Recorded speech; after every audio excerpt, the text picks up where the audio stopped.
We won't wait. We won't run. We'll conjure up the courage we need to create solutions for our homeland. Our Africa. With our courage, we will innovate for our time. We will raise up a new generation of independent actors who, with us, will build a new tomorrow. We won't wait. We won't run. We'll do it ourselves. We are #DIY Africa. Welcome to #DIY Africa, presented by the Civic Tech Innovation Forum and Jamfest.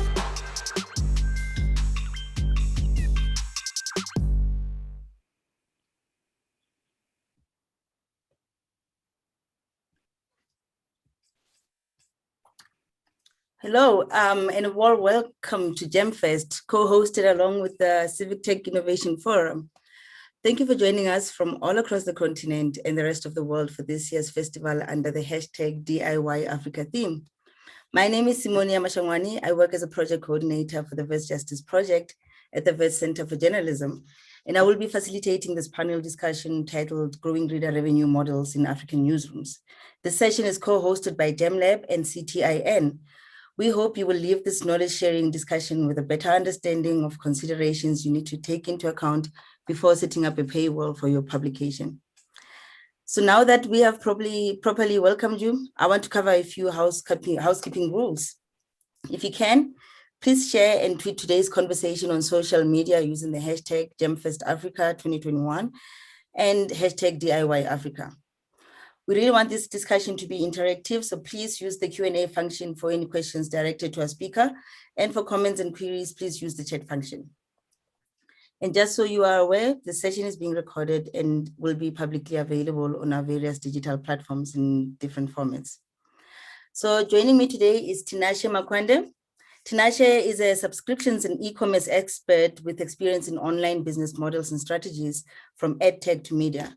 He is General Manager of Subscriptions at Media24 and was named in the top 100 of the most inspiring MBAs of 2018. The full bios of all speakers are available on jamlab.africa/Jamfest. Well, over to you, sir. Hi, Simonia, and thank you very much for the warm welcome. I am just going to quickly share my screen, and you can let me know if you can see my presentation. Yes, we can see it. Okay, great. Good afternoon to you again, Simonia, and to all the guests and participants in the Jamfest. I think this is a very interesting time for media in Africa.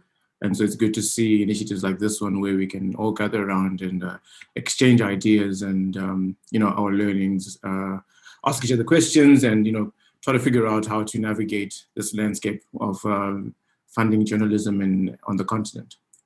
So just to kick us off, I'm obviously going to talk about reader revenue models in our newsrooms with a very particular focus on paywalls. And in this particular case, looking at Media24's English paywall on News24, which launched around about August 2020. But before I do that, just give you a quick overview of who I work for, who I am. So Media24's flagship site is called news24.com. It's the largest digital publisher in South Africa. It is predominantly advertiser funded.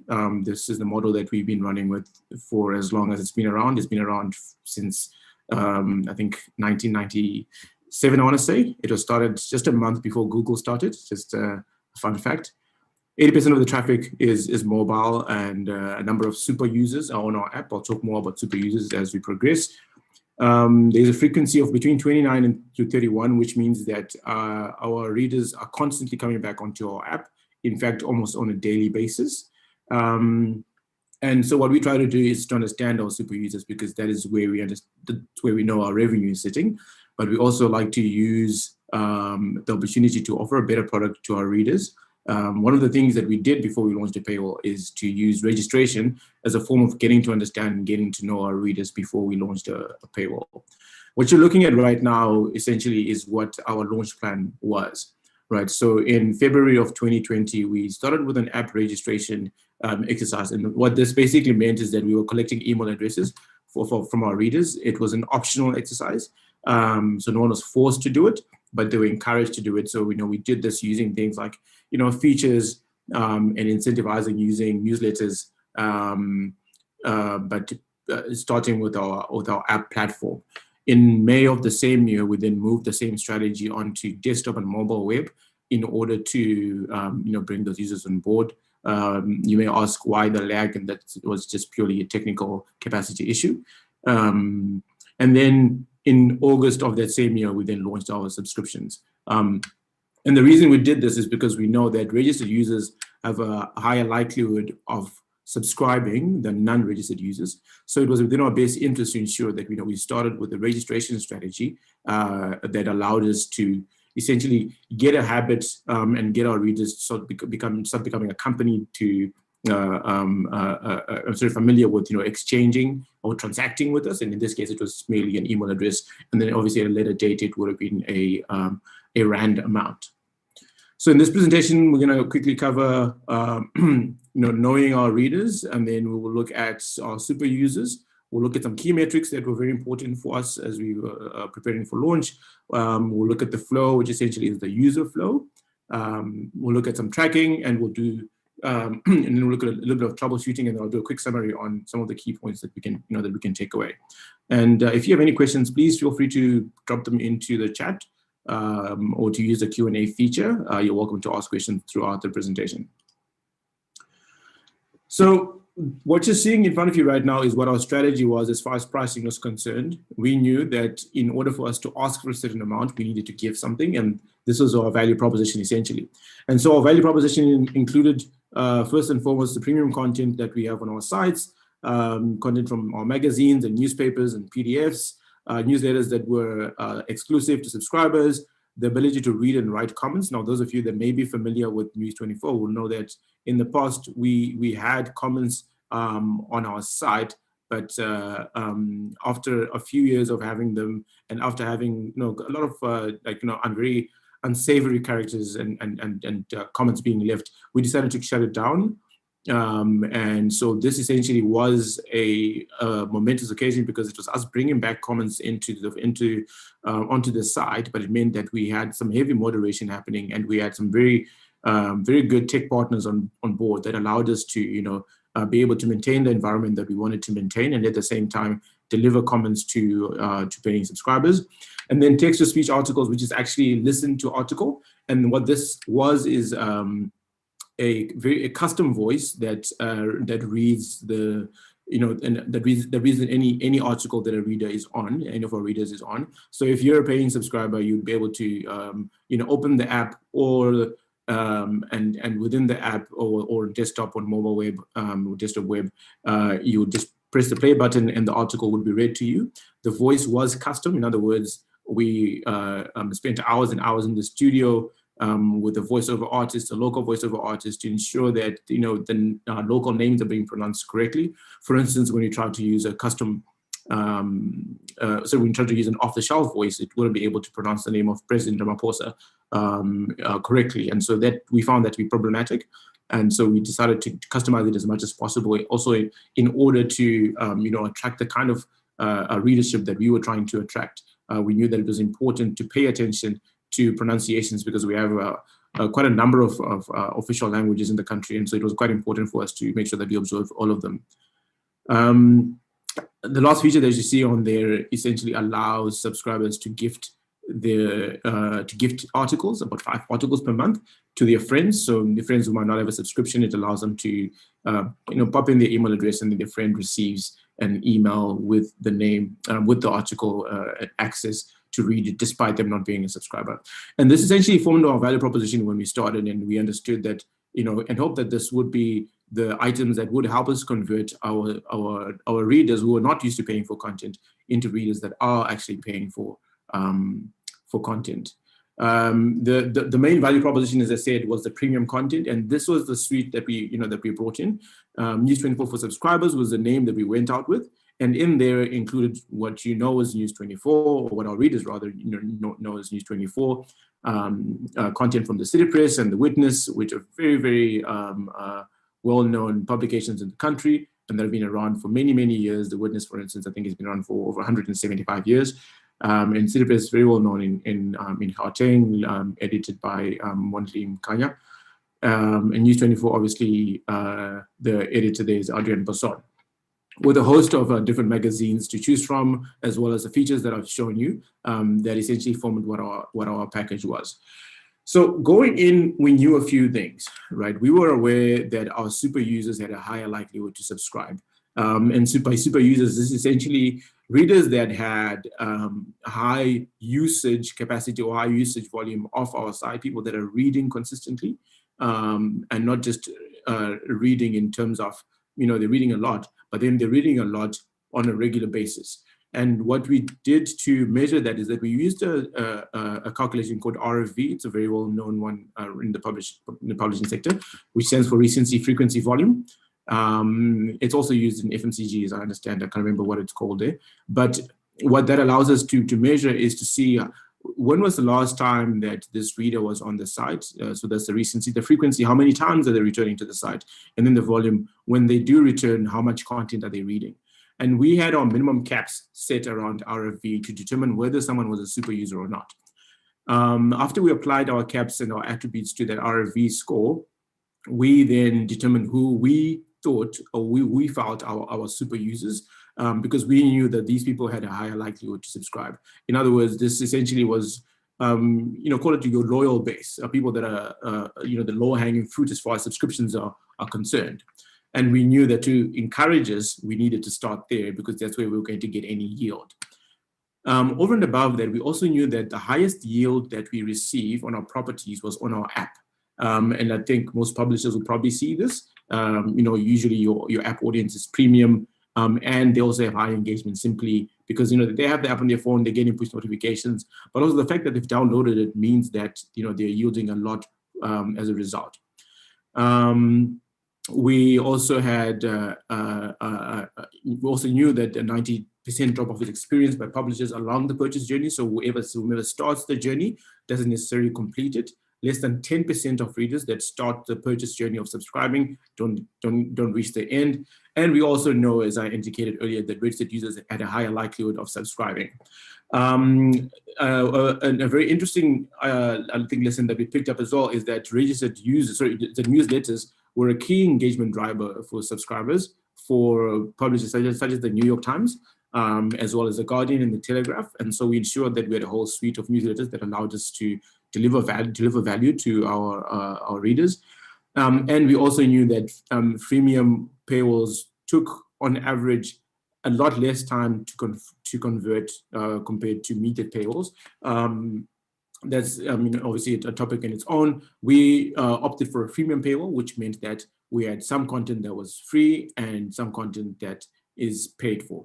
In other words, without being a subscriber, you would still be able to experience our content without having to, without actually having to pay. But if you did pay, you would be able to get the free content and additional content that we had. What we knew we needed to do is that we needed to discover who the super users were and register them, and I've already mentioned that. We also knew that we needed to create features that were engaging, and the newsletters, I've already spoke about that as well, and then to score our users' propensity to act. And to do that, we used that RFV that I mentioned earlier in order to determine whether or not they had a likelihood of subscribing, and essentially remove all friction in the process of subscription. And that meant having a very clear, very direct, very concise subscription workflow. And then lastly, it was important for us to have an app bias because, again, we knew that that is where we received the highest reader engagement.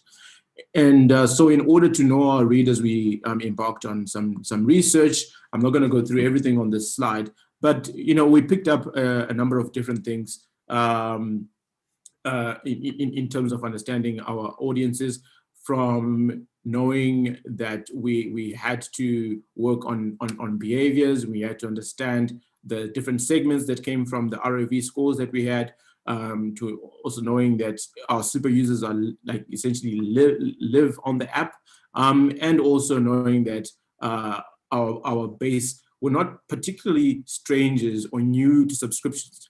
Now, what we find is that when you compare our market here in South Africa, the markets even when you look at the top economies on the continent, compared to Europe, particularly the Scandinavian countries, we knew that, we had a lesser likelihood of readers being willing to pay for content or for any sort of subscription. However, we also knew that Netflix had just come into, onto the continent at least when we started talking about the paywall, and readers are becoming more and more accustomed to paying for stuff online. So paying for content in particular, subscriptions, music, and streaming and the like. And so that made it a little bit easier for us to, to penetrate once we started. When we asked our readers how many of them had a digital subscription before we launched, 6 out of 10 of them said that they had, which was very encouraging for us, because then we knew that, the message wasn't going to be too difficult to land. However, we also knew that paying for music and for film and TV content wasn't the same as paying for news. So we also had to ask that, if we were given the right offer, what would be the likelihood of you subscribing? And so 70% said they wouldn't pay for news, but an overwhelming 30% said that they would consider some form of payment for news, which for us was an incredibly high number. We were expecting something in the region of 2 to 3%. And so this was much, much more than we had anticipated. And again, it was also very encouraging for us because we knew that this number can only grow. It won't go backwards, but it certainly would grow. And from here, we decided that, we're going to move forward with the project, and we would essentially start with the planning. And the planning meant starting with our super users, and starting with super users again meant, our registration first strategy. So if you look at this, not really a funnel, but more of a wheel that we like to put our readers in, so that they continue to move around it and essentially build a habit. The first thing that we did is essentially identify readers that are coming in. We activate the reader by ensuring that they register for content, or register for a newsletter, or register to use a particular feature. I'm happy to discuss the features more if there's any interest in the room.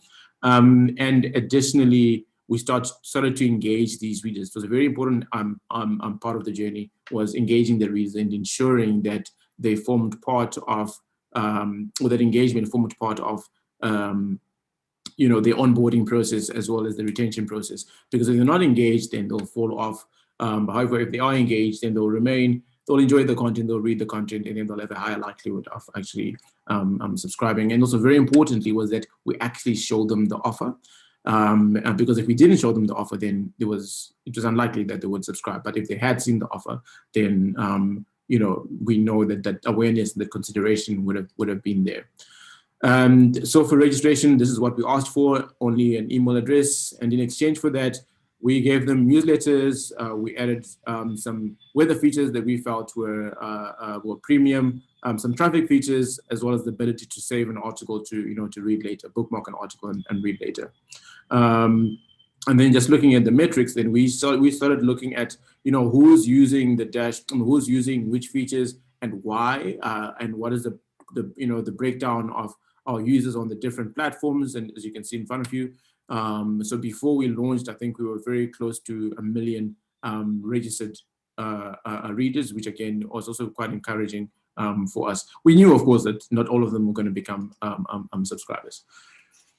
From these registered users, we were able to identify who they are and allocate them a score, what we called an RFE score. And this essentially allowed us to determine, or segment our readers into very low all the way to super. How many have a very low propensity to subscribe based on their RFE score, and how many of those had a very good chance of doing that, and that's your 4%.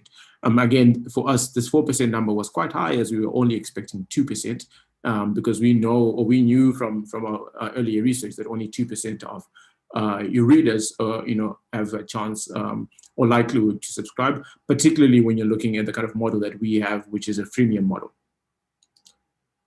Now, looking at the flow real quickly before we talk about tracking it, this is what the flow was, right? When we launched, it was we tried to make it as simple as possible. The idea was to have everything done in 3 steps. So we had to be quite disciplined in terms of choosing what kind of content or what kind of details we wanted to keep and we wanted to collect from our readers. So as you can see here, we started off with collecting the email address first. and this is what the user would see. Would pop in the email address, and we knew that if we had the email address and the user falls off, we'd still be able to contact them, reach out to them, and hopefully try and get a conversion from that. And immediately after the email address, we collected payment details. And the reason why we did this is because we didn't want this reader to fall off before they gave some sort of payment method. Typically, you'll sometimes find a password collection point at this stage, but we opted not to have it here and to only have it much, much later, which it took a whole lot of convincing and took a whole lot of alignment within internally in terms of getting our engineers to support that kind of strategy. And then from there, once a user has entered their details, depending on what payment method they choose, then they're successfully subscribed. So within 3 or so steps, they will be able to go through the entire process of subscribing. And again, so very importantly for us was to ensure that we'll be able to track each and every step across different platforms, Android, iOS, and our web products, to see how it's performing, who has been exposed to an offer, who has created an account, which payment methods are being used, because then this allowed us to be able to identify any problems within the flow. So for instance, when we launched on the 7th of August in 2020, we're able to immediately see that we had a problem with credit cards on mobile web, for instance. For some reason, our readers were experiencing a timeout error, but because we were able to track everything on a step-by-step basis as well as on a platform basis, we're able to isolate the problem very quickly and then obviously get to a resolve. This is generally what the funnel looks like. The numbers are obscured, but it essentially shows you the events that a reader has gone through before and as they are heading towards the process of subscription. I've got 2 more sections left, so I'm just going to talk briefly about troubleshooting when, post-launch. This was quite important for us, and I'll quickly show you why. This was the screen that a reader would see as they were being encouraged to register. So this is slightly a few months before subscription. And so what we realized is that in order for them to register, they not only had to give us their email address, as you can see over there, but then they also had to give us they had to give us consent, right? They had to tick a box here to indicate, I'm just going to quickly try, there we go, to show that they're giving consent around the T's and C's. And we identified this as a potential step and as potential friction. And so what we then did is that we then spoke to our lawyers and said, look, is it possible for us to remove that checkbox, however, remain in compliance with the law by simply changing the text? Instead of saying, I agree to the terms and conditions, can we add this text here to the button and say, when you do sign up to our terms and conditions, our T's, when you do sign up, our T's and C's, would apply, essentially removing an additional step in the process. It may sound very minor, but in the bigger scheme of things, you've cut down from 2 actions to 1, which is a 50% reduction, essentially, even though it's a very small base in the number of actions that you're requiring from a reader. Small as it may sound, it made a huge impact in our acquisition numbers for registration. So that is the action that we then took, and this was the result, is that we were initially seeing a bit of a stagnant reg success rate, but when we changed that success rate, then improved quite drastically over there, as you can see. This is just another error that we saw that was popping up, is that when users were trying to register, they were getting the error reg no email, which essentially told us that our readers couldn't identify, or they were getting a bit confused as to whether they were supposed to fill in the email address and then click on OK, or if they could fill in the email address and click on any of the buttons below, or if they could just tap on the OK button before filling in the email address. Obviously, we were so close to it, to us it seemed intuitive. But again, we always understood that UX has to be at the center of things. So what we then did is that we simply took that red button and then we grayed it out up until a text was inputted into the text box, and then it was highlighted. It's a very simple UX change that we then were able to implement, and then again that meant that we saw a further increase in our success rate post that change. And that just spoke to the sort of events that we were able to track when we started, and the sort of things that we anticipated would need to know. So because we knew that our rate process for us was important, our subscription process for us was quite important, we knew that we had to have event trackers or ways to identify where problems are and where we have issues within our subscription flow and subscription process.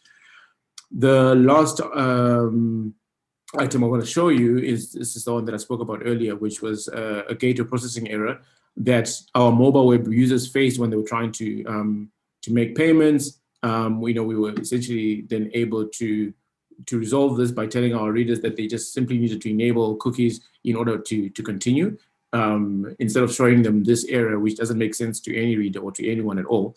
And we simplified it by ensuring that we were sending them a message that was more coherent and allow them to know exactly what they needed to do, which in this case was to enable their cookies. Right, so this kind of covers my presentation, and just maybe some really quick takeaways that I can share with us for the next 2 minutes is the process that we embarked on was as such. First of all, knowing our readers and designing our experience according to what we knew about our readers and what they were used to and what they were accustomed to and what they were, what they would be willing to go through with. Secondly, starting with super users to secure some early wins. We discovered how to find our super users, how to locate them on our sites, and essentially we knew that starting by onboarding our super users would be first prize. We decided on the key metrics that we wanted to measure, and as I showed you earlier, we knew exactly what we wanted to measure, and we also knew what we wanted to measure as an element of success versus an element of error in troubleshooting. We knew that focusing on the key action in each flow and simplifying everything in the flow would also ensure that we're having less friction, but also a higher adoption rate and a higher success rate. And I think the last few slides that I've just shown you now just indicate that. And then the fifth lesson that we picked up on there was tracking the efficiency of our flows with dashboards. So this allowed our teams to be able to actively monitor the performance of the subscription when we did launch, so that they could see how it was working, whether there were numbers that seemed way too higher than they should have been or lower than they should have been. And then, of course, being ready to troubleshoot nice and early, and obviously very frequently as well. So within that first few weeks, we were already working on a few items to resolve. Of course, we have the benefit of capacity and engineering capacity that we can't take for granted, but that also allowed us to be able to troubleshoot nice and early in the game. And then number 7 was to always just to take a pause, take a breather, and just enjoy the growth and enjoy some of the successes that we saw, and be able to learn from the failures that we that we also had seen. And so I would say this kind of sums up the journey that we went through, and obviously a journey that I can also recommend. Of course, publishers are all very, very different, and I think our approaches can also be quite different. But the first place to start, as far as any sort of reader revenue model is concerned, is always in understanding your readers, knowing who they are, and what they're prepared to go through in order for them to continue reading your content. And ultimately, at the end of the day, the content will always be king. Thank you, Simonia and Sipho. All right. Okay, thanks, TinaShe. So to kick off our Q&A session, that was really great, by the way. Thank you for that presentation. I really, really enjoyed it myself. It was really informative. I just hope that we'd be able to have enough time to go through all the questions. And just to kick off our Q&A session, I have one question of my own. It's related to the launching of the app. I understand that when a lot of research obviously went into the decision to have an app. And the app was launched in February last year, and then lockdown happened. Do you, in your opinion, or based on whatever information you have, think that the lockdown itself and people being at home for such a long time with unlimited access to their phones and nothing else to do did have any sort of impact on subscriptions on the app? Thank you. That's a good question. So maybe just to say, we did have an app prior to last year. What we just did is we relaunched our app, and then we relaunched our website just to add new features that allowed us to prepare for what was coming in terms of our new business model. Mm-hmm. And just to your question, people being at home in COVID, yes, it's a combination of both, right? Because on the one hand, people are now at home, and to an extent, they ought to be more relaxed, but then everyone's anxious around, this new global pandemic that everyone's facing at the same time. So it was more around people wanting to know what's happening. So people were very keen to know who's affected, how am I affected, what are the numbers, what is the president saying, what are other countries saying, is there a vaccine, how are we going to get out of this? So there was a lot of anxiety that came from, I think the world over, and that led to what most publishers will call the COVID bump. So if you look at the New York Times, for instance, when they had elections, I want to say 2017, I can't remember, when Trump was elected president, they experienced what they call a Trump bump. So when you look at their subscription numbers, you'll see a plateau, nice steady line, and then a huge bump, and then it comes back down. So it doesn't come back down, but it's a bump, and then it continues up. But that's exactly what we faced as well with COVID. And so yes, it would have that COVID bump would have contributed to our readers, and then subsequently to some subscription. Yeah. So do you think, was it just a bump here, or do you think in our context then it just continued going up, or sort of just leveled off? Unfortunately not. So look, we only launched the subscription in August. COVID lockdown started in March. So I think probably we would have benefited from that alignment if it had happened. But that slight delay also meant that people during the lockdown period got a better understanding of why getting independent or funding independent journalism is very important. And so coming out of that, they came out with a whole lot of trust for brands and newspapers like people that are on this call and ourselves, and ensure that that continued further into that. However, it doesn't continue in perpetuity. It really is for the moment. Afterwards, as media people, we have to figure out what to do after you receive that bump. Yes. Yeah. So I have a lot of questions for myself, but let me hold off from just taking over the session myself and just ask a few questions from the Q&A and from the chat. And then if I have time, I'll just ask my own questions later. So I have a question here which says, can you discuss the features following activating readers to register? The features following activating readers to register. Right, yes. So we had, so this is before subscription, right? Because we had the registration process and then we had subscription. So to register, what we had is allowing readers to add multiple weather locations. So we have a weather functionality in our app. You could add 1 or 2, but anything more than that, you would need to register. The ability to bookmark. So a lot of people scroll through the content, they want to come back and read later, but you don't always remember what it is. And so we use that as an additional feature. So that ability to bookmark. We played around with the traffic feature as well. But then the traffic feature didn't do very well, again, because we were entering into lockdown. So there was very little usage of that. But it would have essentially allowed readers to add, 2 or more traffic routes that they want, that they use, and they'll get notifications. They'll be able to see a report on the on the different routes. And then we had newsletters that were specifically for registered users as well. So there's a combination of of those things. I feel like I've left one item out, but I will remember what it is and mention it. Okay, so I've got another question that says that subscriptions and paywalls are not new, but sort of new to online news platforms. And you also mentioned that Netflix coming to South Africa gave News24 impetus to go ahead with implementing a paywall. So the question is, why do you think it's easier for consumers to subscribe to a Netflix, but not to pay for news? That's a very tough question. So look, I think each consumer is different, because even some consumers who would think would pay for Netflix still don't. They'll opt to download movie legally and still watch that. However, that said, we've been paying for news for as long as we probably remember, because we've been paying for newspapers. However, the moment it comes online, there's this general assumption that it's supposed to be for free. And whether it's because we facilitated that thinking when we started, or whether it's because people are just used to getting things for free online as far as information is concerned.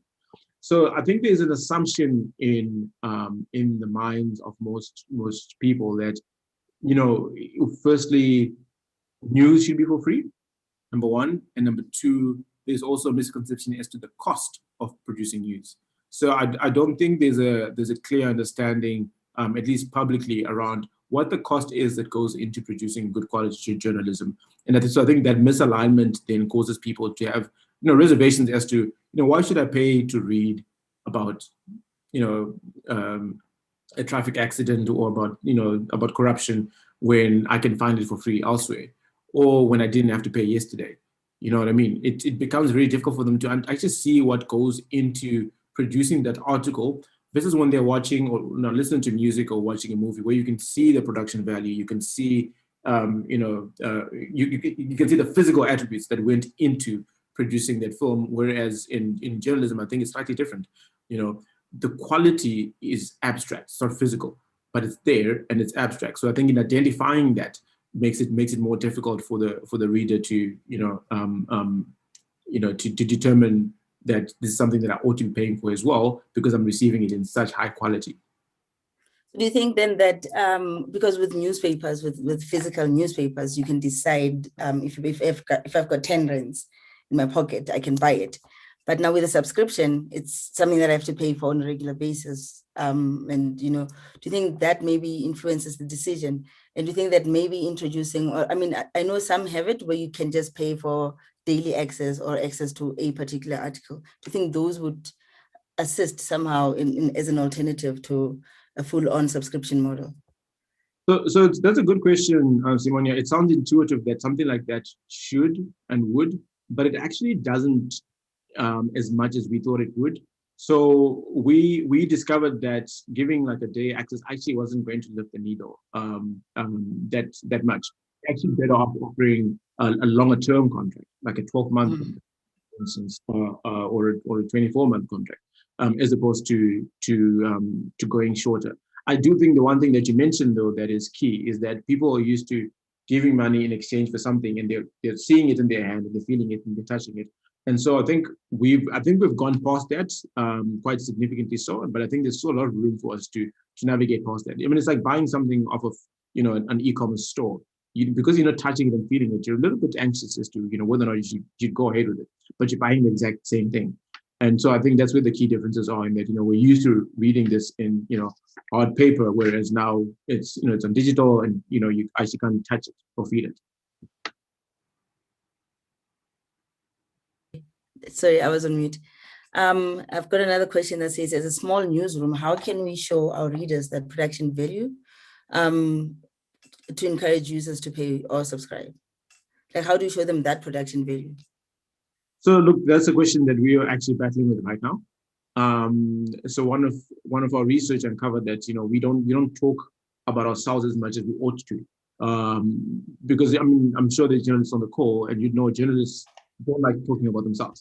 They like talking about everyone else and writing about everyone else, but they don't really like talking about themselves. And I think that's one aspect that I think we can learn from, or we're trying to learn from, and I think where others as well can pick up and learn from, is that the readers actually want to know.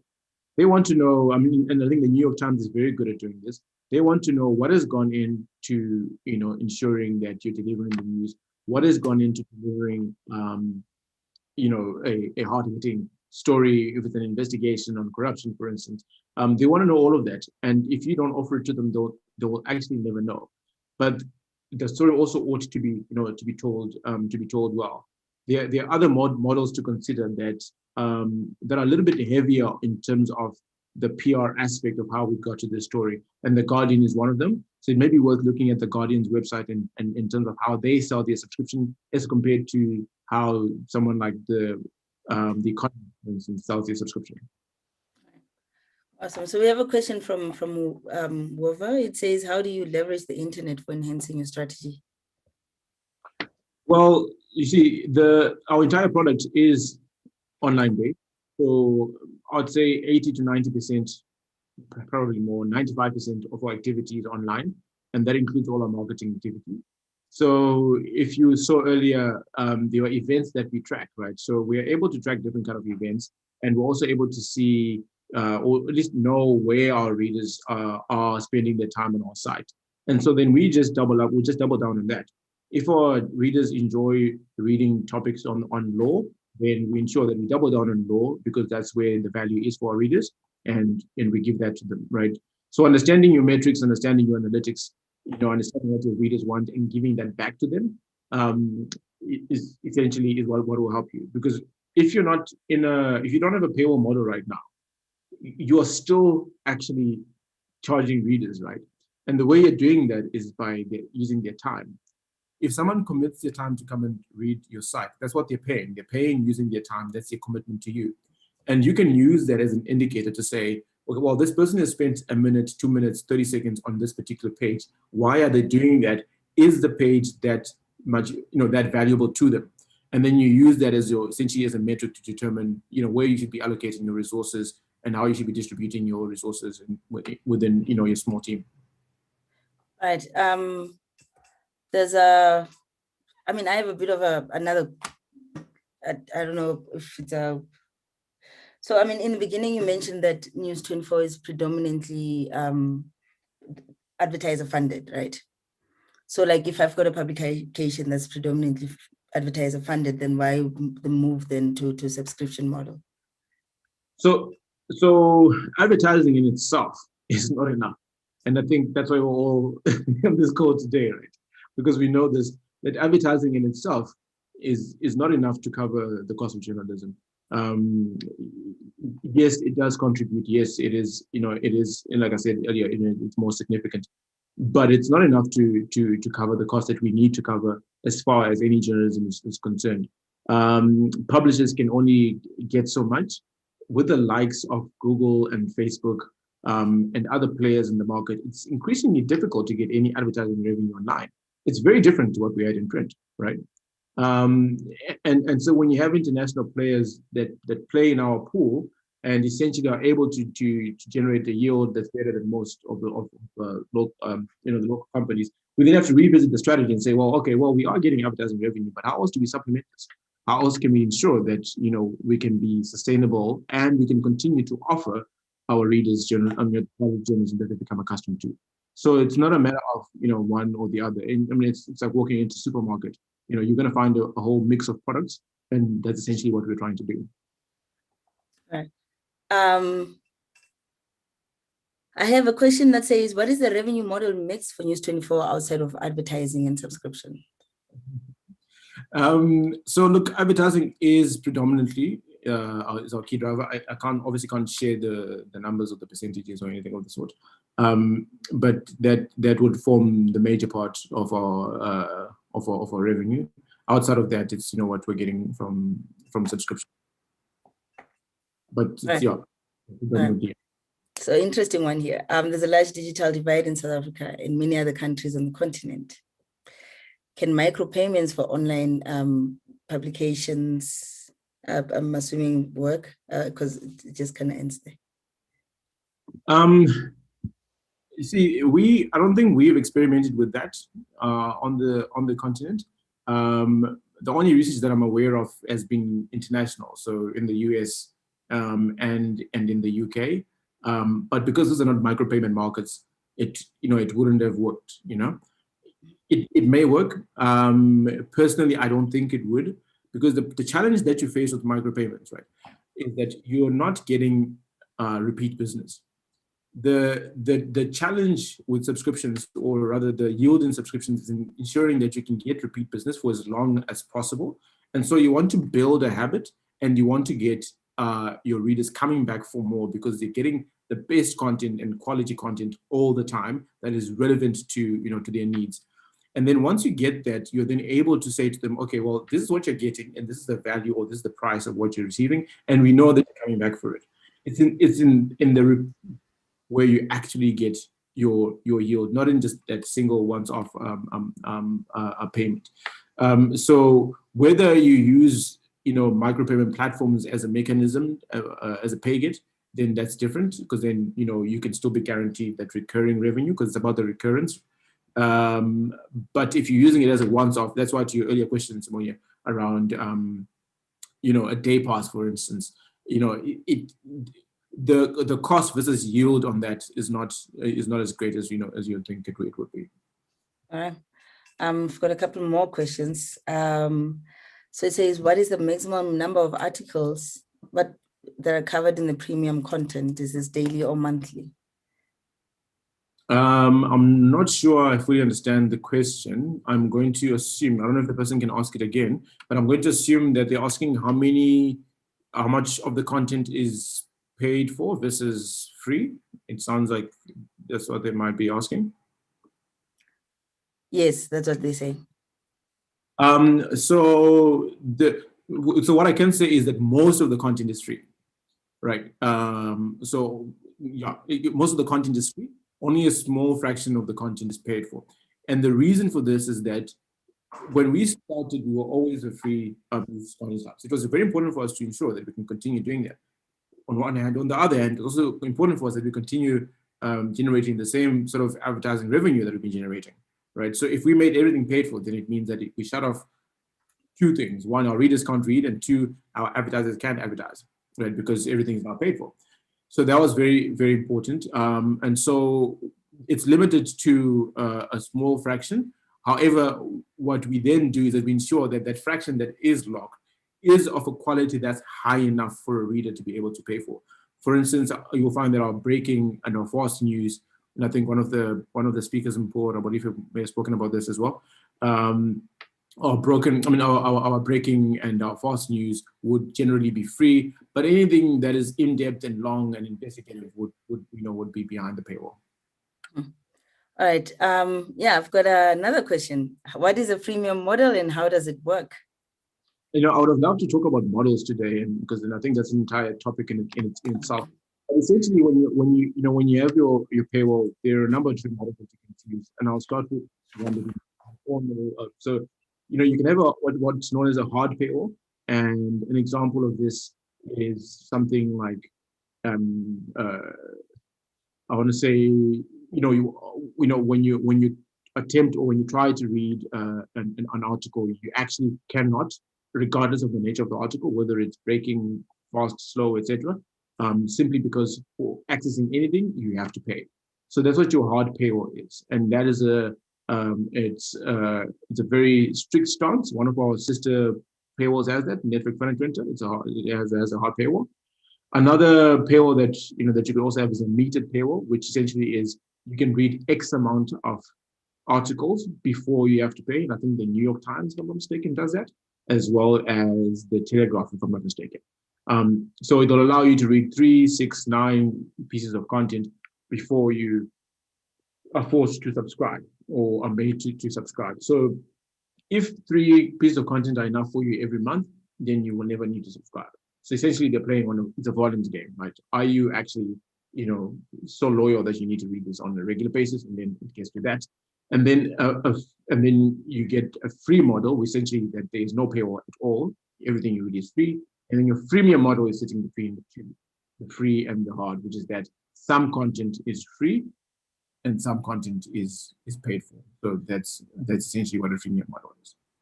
Okay, so we have 1 minute before we need to wrap up. I'm just going to ask one more question. Actually, it's not even a question. It's just asking you for advice for people that are just starting out in the business.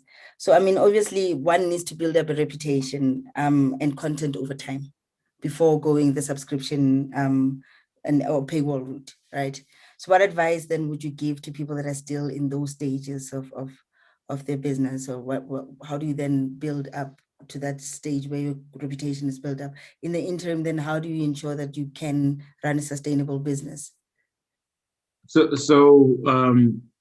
The one thing that I've heard consistently, I've had the benefit and the privilege to talk to quite a number of publishers that have had paywalls and have been in similar situations. And the one thing that I've heard consistently is actually more simple than you think, which is just to start. So I think a lot of the times we spend effort in asking questions and trying to figure things out and trying to research this and trying to research that. But starting is actually underestimated. The value you get from starting is that you actually pick up a lot of lessons. And as you pick up lessons, you pick up solutions to your lessons and you know how to move forward. But if we take a stance where, we take a step back and think, well, maybe at some point, I want to start, want to do A, B, C, D, that doesn't actually give us a good enough position for us to move. So number one, actually just starting, like getting into the mix of things, allows us to do that. Number two, quality journalism by far outranks every other item on the list of the value proposition. We knew this going in, but we didn't know that it was understated as well. And when we looked at the feature or the value proposition that I showed you, we had a whole host of features and a whole host of content. And we found that no matter what we said or what we did about our features, it didn't actually move the needle.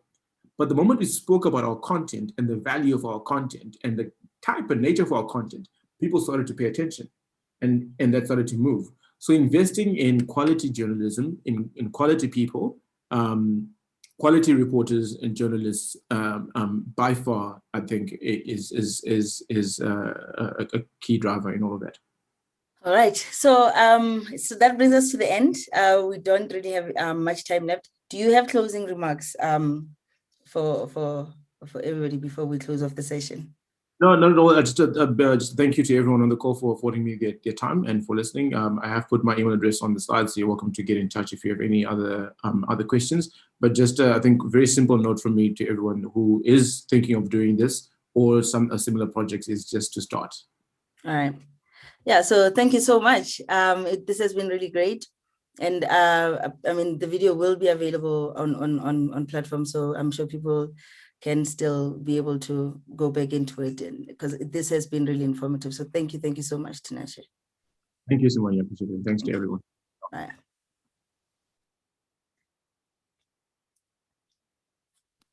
All right, so that brings us to the end of our session. So our next session will take place in a few minutes, and it will be PodMeet with PodSave Africa immediately after the session.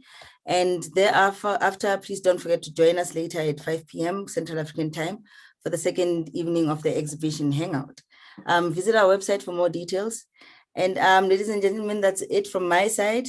And that's all we have for the session. Thank you so much for all to TinaShe for joining us and for your insightful contributions. We will see you at the next session. Thank you so much. Sisi wenyewe ni mashujaa. Nous sommes nos propres héros. We are our own heroes. Power to the innovators, the DIYers across the continent. Power to you who push the doors wide open. Power to you who've planted good seed on fertile African ground. We celebrate you. Thank you for joining us. Visit our websites and social media platforms to continue the conversation.